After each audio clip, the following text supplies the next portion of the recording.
Today there are 196 countries in the world, yet virtually none of their national flags feature the colour purple. Throughout history, purple was rarely ever used to represent a kingdom, civilization, or empire. So, what is it about purple? It's such a popular colour today, so why did not a single nation choose to include it on their flag? The answer is really quite simple. Purple was just impossibly expensive. Up until the mid-1800s, purple was actually worth more than its weight in gold. That's why no country could afford to feature it. For centuries, the colour purple was associated with absolute power, wealth, and nobility.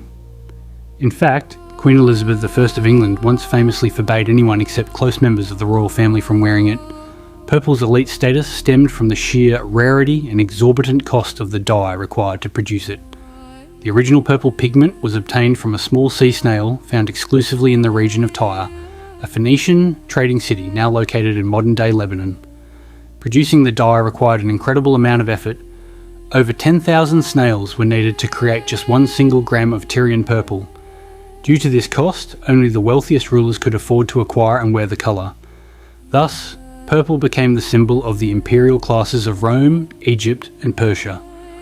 The dye was sometimes too expensive even for royalty. 3rd century Roman Emperor Aurelian famously wouldn't allow his wife to buy a shawl made from Tyrian purple silk because it literally cost 3 times its weight in gold. The price of just £1 of the dye was the equivalent of $56,000 today. With the price of purple being so astronomically high, it meant that not even the richest nations could afford to display it on their national flag. However, this situation changed about a century and a half ago. In 1856, 18-year-old English chemist William Henry Perkin accidentally created a synthetic purple compound while attempting to synthesize quinine, an anti-malaria drug. He quickly realised that this compound could be used to dye fabrics, so he patented the dye, manufactured it, and became incredibly rich.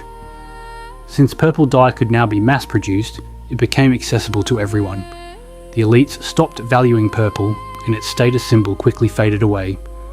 However, the national flag designs remain the same, a relic of the era when the colour was simply too expensive. Remember, sometimes the simplest questions have the most fascinating answers. I hope you found this information interesting.